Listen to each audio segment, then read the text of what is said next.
ए doctor, अम्बी को क्यों पूछ पूछ के परेशान करते हो? इस फिल्म की शुरुआत में एक अम्मी नामी शख्स को दिखाया जाता है जो माशरे में असूलों को लेकर बहुत सीरियस होता है। उसे लगता है कि अगर लोग असूलों पर चले, वो रोड पर जा ही रहा होता है कि उसकी बाइक की ब्रेक तार टूट जाती है और वो मरते मरते बच जाता है। वो दुकानदार के पास चला जाता है और उसे बहुत बुरा भला कहता है। अगले ही दिन उसकी मुलाकात एक लड़की से होती है जिसका नाम नंदनी है। वो उससे प्यार तो करता है लेकिन कभी इजहार नहीं कर पाता। वो उसे अपने पास सीट पर बैठने का कहती है। अम्बी एक वकील है। अदालत में वो एक महिला का केस लड़ रहा होता है जिसका मालिक मकान उससे ज्यादा किराया वसूल करता है। कोई खास सबूत ना होने की वजह से वो ये केस हार जाता है। वो घर जा रहा होता है कि रास्ते में उसे एक घायल इंसान मिलता है। वो सबसे उसकी मदद करने का कहता है लेकिन कोई उसकी मदद नहीं करता। इतने में एक कार वाला रुक जाता है लेकिन वो भी ये कहकर मना कर देता है कि वो कार नई लेकर आ रहा है। अगर उसने उसकी मदद की तो उसकी सारी गाड़ी खराब हो जाएगी। अम्बी भाग कर एक पीसीओ से हॉस्पिटल फोन करता है लेकिन लेट हो जाने की वजह से उस आदमी की जान चली जाती है। वो घर आकर बहुत रोता है कि ये दुनिया कैसी है। वो कहता है कि दुनिया वालों के सामने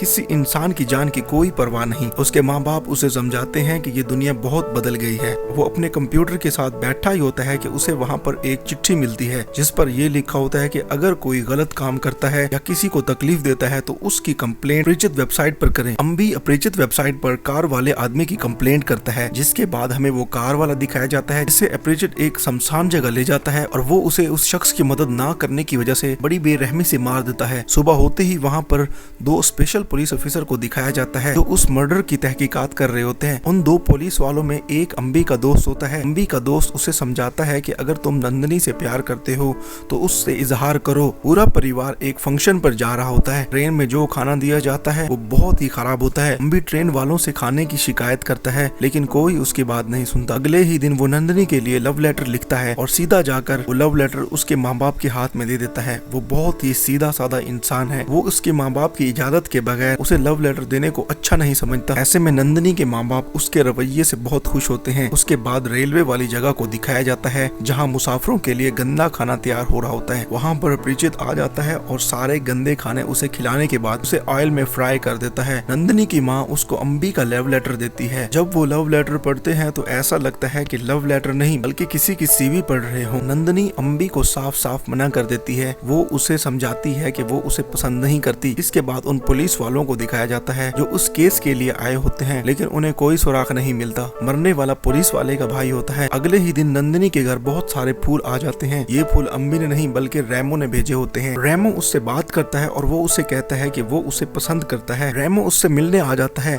लेकिन दोस्तों फिल्म में यही तो सस्पेंस रखा गया है। इसके बाद ब्रेक तार वाली कंपनी के मालिक को दिखाया जाता है जिस पर अम्बी ने तार टूटने की वजह से केस कर दिया था। वो कुछ गुंडों को भेजता है जो उसकी खूब से पिटाई करते हैं और मार खाने के बाद वो अपरिचित बन जाता है। अपरिचित उन सब की खूब से धुलाई करता है। अपरिचित फैक्ट्री के मालिक को बड़ी बेरहमी से मार देता है। वो उसे एक दरख्त के साथ बांध देता है और उस पर खून चूसने वाले कीड़े छोड़ देता है। सुबह पुलिस वाले मर्डर की छानबीन कर रहे होते हैं। जैसे हर मर्डर के साथ कुछ न कुछ लिखा होता है ऐसा लिखा उन्हें वहाँ पर भी मिल जाता है। अम्बी जो कि इस भाषा में बहुत एक्सपर्ट होता है वो उसके पास जाते हैं और उन शब्द का मतलब उससे जानते हैं। अम्बी उन्हें बताता है कि इसका मतलब तो मरने के बाद वाली सजाएं हैं। अम्बी जो कि एक वकील है वो नंदनी के साथ उसकी जमीन रजिस्टर करवाने के लिए आता है और वो उसे पूरा टैक्स भरने का कहता है लेकिन वो उसे मना कर देती है। रिश्वत देकर जमीन रजिस्टर करवा लेती है। नंदनी रोड के पास खड़ी होती है और रेमो आ जाता है। वो उसके साथ रेमो के घर चली जाती है। रेमो वहाँ अचानक अपरिचित बन जाता है। दर हकीकत ये तीनों अम्बी, रेमो और अपरिचित एक ही इंसान होते हैं। वो उसे टैक्स ना देने की वजह से सजा देने के लिए उसको मारने की कोशिश करता है। नंदनी भागकर एक चाइनीज फाइटिंग सेंटर में पहुंच जाती है और अपरिचित भी उसका पीछा करते करते चाइनीज फाइटिंग सेंटर पहुंच जाता है। अपरिचित सब चाइनीज को मारकर उसे पकड़ लेता है। अपरिचित जैसे ही उसे मारने लगता है इतने में वो अम्बी बन जाता है और बेहोश हो जाता है। डॉक्टर उसका चेकअप करते हैं और उससे उसके गुस्से के बारे में पूछते हैं। अम्बी उन्हें बताता है कि अगर कोई इंसान गलत काम करे उसे उस पर गुस्सा आ जाता है और उसके बाद वो बेहोश हो जाता है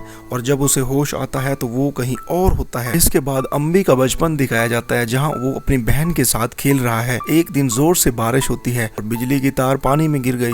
उसके बाप ने बिजली वालों को बहुत कॉल्स की, लेकिन छुट्टी का कहकर किसी ने उसकी बात ना सुनी। अम्बी की बहन स्कूल से वापस आ रही होती है, पानी में गिरने की वजह से उसकी मौत हो जाती है। उसके बाप ने केस भी किया, लेकिन जज ने केस को खत्म कर दिया। अम्मी ने बताया कि उसके बाद उसे हर गलत काम पर गुस्सा आता है। डॉक्टर उसे परेशान कर रहा था कि देखते ही देखते वो अपरिचित बन जाता है और कहता है कि अम्बी को क्यों तंग कर रहे हो। डॉक्टर उसे जैसे ही फूल दिखाता है तो वो रेमो में बदल जाता है। अगले ही दिन फंक्शन था तो रेमो नंदिनी से मिलने आया। नंदिनी ने उसे कहा कि वो अम्बी से प्यार करती है। इससे उसका रेमो में बदलना खत्म हो गया क्योंकि उसे अपना प्यार तो मिल गया। दूसरी तरफ पुलिस वालों को भी पता चल जाता है कि सारे खून अम्बी ने किए हैं। पुलिस वाले अम्बी को उठा लेते हैं और जेल लेकर जाते हैं। वो उसे खूब मारते हैं और एक बड़े से पानी के टब में डालकर उसे बर्फ में जमा देते हैं। बर्फ फट जाती है और अम्बी अपरिचित में बदल गया। उसने वहां पर पुलिस वालों को बहुत मारा, जो सब कुछ एक कैमरे में रिकॉर्ड हो गया, जो बाद में अदालत में दिखाया गया। तो अम्बी ने अपना ये रूप देखकर अदालत से दरख्वास्त की कि उसे फांसी की सजा दे दी जाए, लेकिन अदालत ने उसकी दिमागी हालत ठीक ना होने पर इलाज के लिए रिहा कर दिया।